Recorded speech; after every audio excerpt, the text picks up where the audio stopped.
Okay, so life is a single player game. Obviously, it's not 100% true. Life is also a multiplayer game, but I think it's more interesting to consider it as a single player game because that's not a thought that gets brought up as often. Society always trains us for society's ends, and society is a multi-user organism, so it will train us for the multi-user game. So only the individual can themselves stumble upon the single player game and that frame of mind and see where it takes them.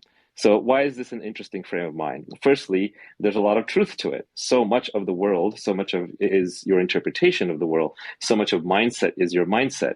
To a tree or a rock or a house or even another person, reality is very different. To an object, reality is neutral. To another subject, reality is subjective from their point of view. So a lot of this is up to you how you want to interpret it.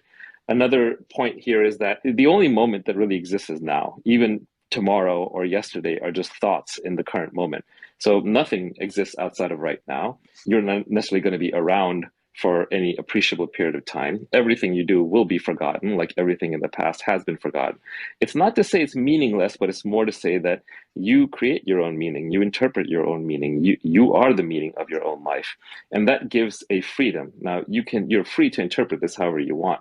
Inside every person is either a budding god or a budding demon or an angel or a saint. It's entirely up to you how you choose to interpret it. I just recommend that you interpret it in a way that is as close to reality as possible, because then you're likely to make less mistakes.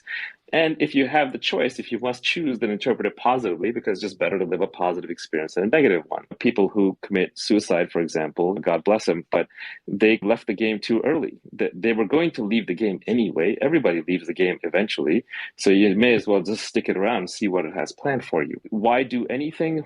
Is this a problem? Is this a problem that there's a lack of meaning? No, it's a form of freedom.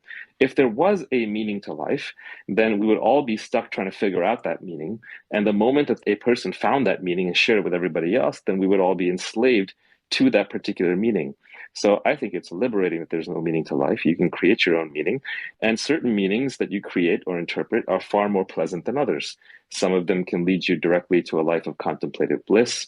Some of them can lead you straight to creativity. Some of them can lead you to helping other people. I would argue that the meanings that are the best to create and work on are the ones that self-actualize you against your natural talents. The thing that you enjoy doing that puts you in flow, that has some worthwhile benefit either to yourself or to society, and doesn't cause extreme negative repercussions for you in this life.